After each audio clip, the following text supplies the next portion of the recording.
It's like deja vu all over again.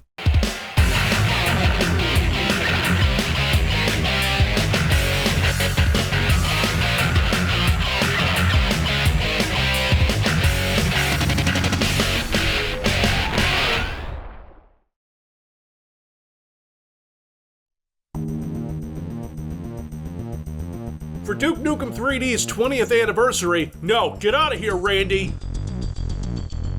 Randy! For Duke Nukem 3D's 20th anniversary, there was a new special edition of Duke Nukem 3D released, with a new Windows-friendly port containing the original 4 episodes, and one new episode created by original authors of Duke Nukem 3D's levels, Alan Blum, Richard Levelord Gray, and Randy has a credit on one of these, but let's forget that happened. Fucking... oh... Alan Blum was responsible for some of the original bangers from Duke 3D, like the first 4 levels of LA Meltdown, the big space station ones from Lunar Apocalypse, Lunar Reactor and Darkside, Duke Burger, and Derelict. Level Lord made the Abyss from episode 1, all but 2 of the maps in Shrapnel City, and many more, so the quality of these levels isn't really up for debate. But wait! There's more! The whole episode is scored with original tracks by Lee Jackson, and those are great. I would've liked it more if they weren't packaged with this awful fucking port. I've referred to this as the Cursed Randy version for many, many reasons. Okay, it's mostly because Randy, but I do have legitimate criticisms of it too, like the mouse look is terrible, the true 3D rendering mode runs like ass, no Civi, your RTX 2060 isn't good enough to get a decent frame rate with all these effects being dynamic lighting and ambient occlusion, which is swiftly becoming my #1 I'm turning this shit off option, going head to head with Bloom. Everything feels so clunky, the smoothness of the movement is gone, which is the most important part of a retro FPS in my opinion. If your movement sucks, it's the thing that separates your modern shooters where you move generally worse than normal human beings, because if you went any faster it couldn't be as pretty. Forget it, I feel like I've said this hundreds of times. And this port was done by Nerve Software, who have a good track record with this kind of stuff, but then some greasy company bastard comes in and makes them add shit nobody wants, I guess? And then there's the re-recorded Duke lines from John St. John, and even he knows Duke isn't the same when he isn't bit crushed. I'm sorry, I can't kick ass right now. I'm too busy doing hot guy shit. Nobody steals our chicks and lives. The developer commentary is cool, though. Yeah, that turned off the force field right here. Right. So this one, when it do it right, it plays a nice sound. So we have these multi-switches that I don't remember why we ended up putting them in or not. I forgot all about them. But it's just a good way to slow the player down and get them frustrated trying to figure out the damn thing. You gotta watch, some things are scaled, like huge. Right. So this room's kind of... I fixed mine. Not to mock Randy's mapping ability with him not here or anything, but yes, some of these doors are a little large. It's just accessible, that's all. Ahead of its time. Yeah. That's true, we can make fun of Randy and it's going to all go out and he's not here to do anything about it. Yeah. I'm guessing he didn't want to be too heavily involved, because Randy Pitchford faces a lot of backlash online for being so greasy. How greasy is he? Randy Pitchford is so greasy that Wendy's wouldn't serve him to ya. Randy's so greasy he can ride a dry slide at a water park. Randy's so greasy they had to keep the torches away from him at medieval times. Randy's so greasy it don't matter, he can't get a woman wet. I don't understand why anyone would use this port when eDuke has a polymer renderer. If you want the game to look pretty? Fuck, look at this. It's like it's inverting the depth of the textures. Why? Why do the dynamic lights not get blocked by walls? Why is there fucking distance fog now? Who thought Duke needed to visit Silent Hill? What the fuck? The 5th episode, which helps give the re-release its title, World Tour, Alien World Order takes Duke around the world. It's not bad, and I absolutely love some of these levels. However, it's kind of a fuck-up when they're best played in a source port that isn't the one it came with, and the one it was designed to be played with to the point where you can't just fucking take it to another build engine game because of some fucking hackery, I don't know. So we're using Raze, this newfangled GZ Doom-like build port that supports Duke 3D, Shadow Warrior, Blood, Redneck, Rampage, Power Slave? I don't know. I remember when our build source port options were eDuke and that Shadow Warrior Classic Redux that crashes if you sneeze while throwing a shuriken. There are a few differences I'll point out as they show up, and one time it let me cheese, and then a couple of other times it didn't. High times. We dude. Right away, look at all this, the detail, the increased enemy count, and in true Duke 3D fashion, there's a super weapon right around here in the first, oh yeah, there we go. Devastator, you alien bastards are gonna pay for screwing up my weed tourism. One thing about the design of these newer levels compared to the old ones is that they're a bit more linear, more like arenas connected together. That's not bad by any means, it's just different. And then the game hits you with this lunatic fringe shit here. Whoa, that's some good coffee. No way. Not possible, they said. But it's true. This is what weed does to you kids, totally. Not that I would know, I have never smoked the reefer, nor will I, lest this show become weird and incomprehensible. This build engine trickery masks an absolutely brutal assault from a couple of mini battle lords and the new enemies, the Firefly Troopers. They light you on fire. You see, they get a flamethrower before you do, and someone thought having them shrink was a good idea. I will usually try to deal with them by nuking any surrounding area and letting the splash damage do the work, otherwise they're a bit hard to hit. And the way they're introduced on lower skills might be less unforgiving. So many of them spawn here along with the Battle Lords, making this one of the tougher fights in an already tough episode.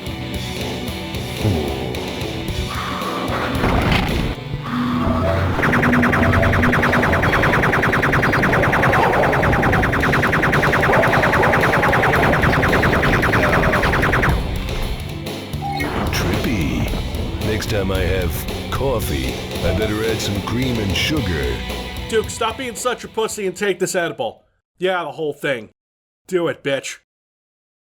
I'm back in the USSR, baby.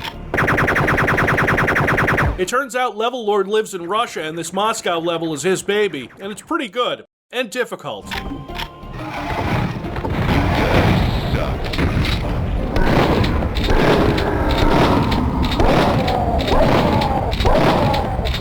I wonder if the Siskova sisters still live here. Natasha and Nastia. I don't understand this reference. Please leave a comment if you understand this reference, but leave it in Russian, and also don't leave a comment. From the streets, you make your way into a bunker housing an absolute metric shit ton of aliens, the measurement they use outside of the US. The game will give you the incinerator here, which shares the same weapon slot as the freeze thrower and is actually really useful. It'll light enemies on fire, and while they're on fire, they can't attack. Lower enemies will die from one hit, and the weakest ones will go up immediately. If you shoot it at the floor, any enemy that walks onto it, which, let's face it, it's build engine AI, so that's all of them, will be set on fire. Hey, did you guys know Randy Pitchford is so greasy that he powers the incinerator? This episode is tough, and this weapon helps a lot. And ammo for it is everywhere, so just do what I do. Set it and forget it. Set it and forget it. Set it and forget it. You just set it and forget it. Set it and forget about it. You just set it and then forget it. Here's a raise issue, I think, because I didn't run into this problem with the eDuke stopgap version or the original port. This one mini overlord dies like normal, but the next one? Well...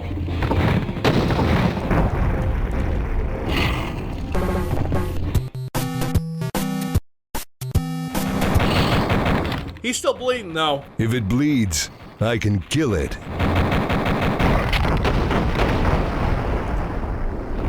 These levels do a good job building to an interesting climax. This one has nuclear missiles, an old favorite of Duke Nukem games, and a Battle Lord, and two mini overlords, one of which will not die in this port. I work around it.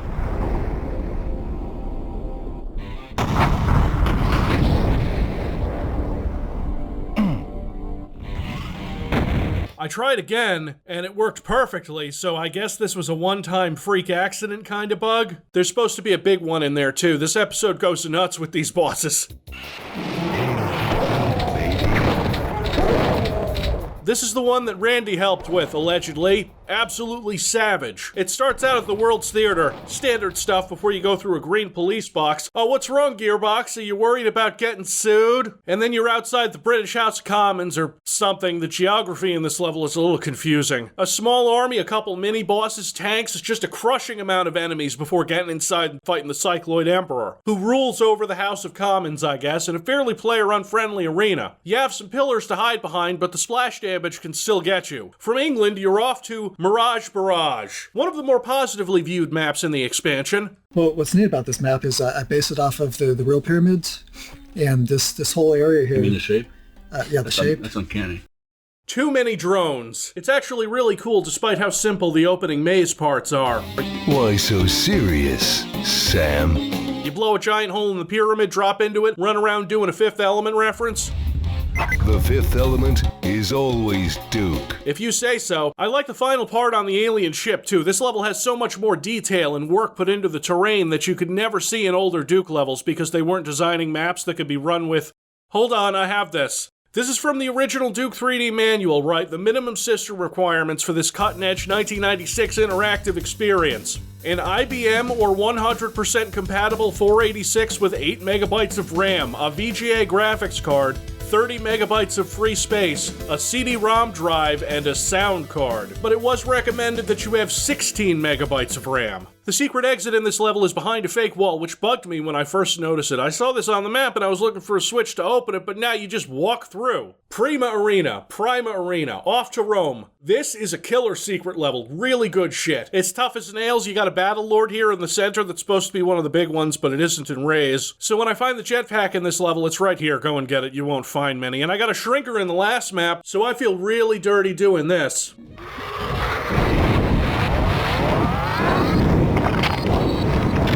Listen, don't give me shit about this. I've beaten this episode with the Cursed Randy version, okay? Originally made as a deathmatch map, it's still really cool and has a lot of paths you can take to avoid that battle lord. Chances are you won't have the resources to kill him right away, so take a side trip to the underground, stock up, come back up, and take him out.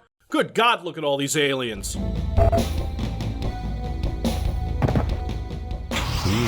Smells like someone cut the fromage. This one's a little more subdued than the giant gladiatorial arena. I mean, it would kind of have to be, wouldn't it? A lot of tight corners and a room designed to kill you when you enter it. No, really.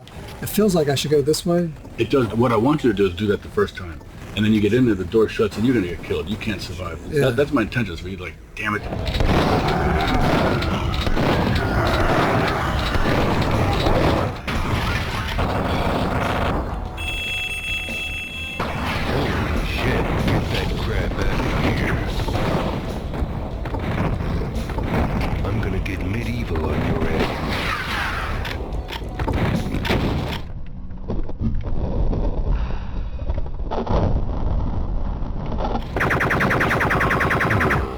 It's difficult, even more so when you get into the underground. So then in these caves, there's a mini Cycloid Emperor and a mini Overlord and assault commanders. I'm kind of surprised they're not using the Firefly Troopers more. I'd actually prefer them to all the fucking drones.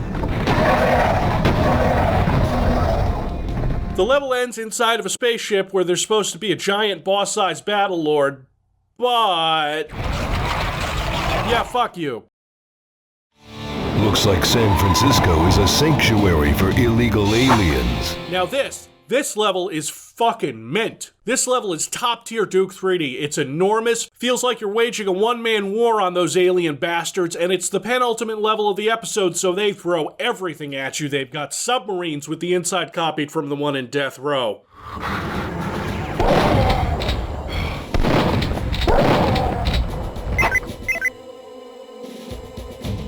Die, you son of a bitch.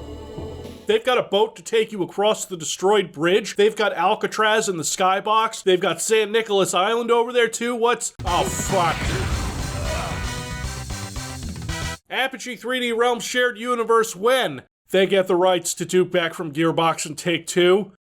Oh no, I made myself sad again. This one part towards the end on top of Fort Point, a real place by the way. 2 mini battle lords, sure, okay, but the turrets are just mean. If you just get a rocket launcher, they're stupid easy. Because of the auto-aim, it makes it nice and easy. Oh, right, auto-aim. I should leave that on in build engine games from now on, meaning whenever I get around to Power Slave or Witch Haven 2 or Legend of the Seven Paladins or Extreme Paint Brawl, Jesus Christ, there were too many build engine games. Even after everything this episode's thrown at you, the final room is a lot. Get your Devastator ready for it.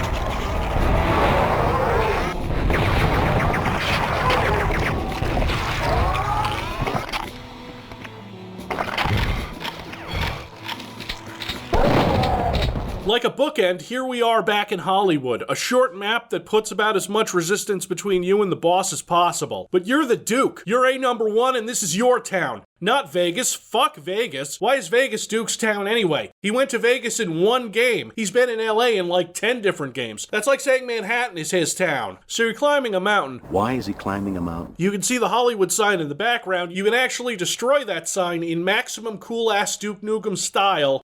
And the boss is a joke. I'm gonna roast your nuts over an open fire, you flaming alien bitch. It's the Cycloid Emperor. Again. But this time he's a bit spicy. Not too spicy. See, he has a flamethrower, and the Octobrain attack that he had before is replaced with one where he spawns Firefly Troopers. That's kind of a pain. The flamethrower attack, though, doesn't have much range, and he uses it as if it does.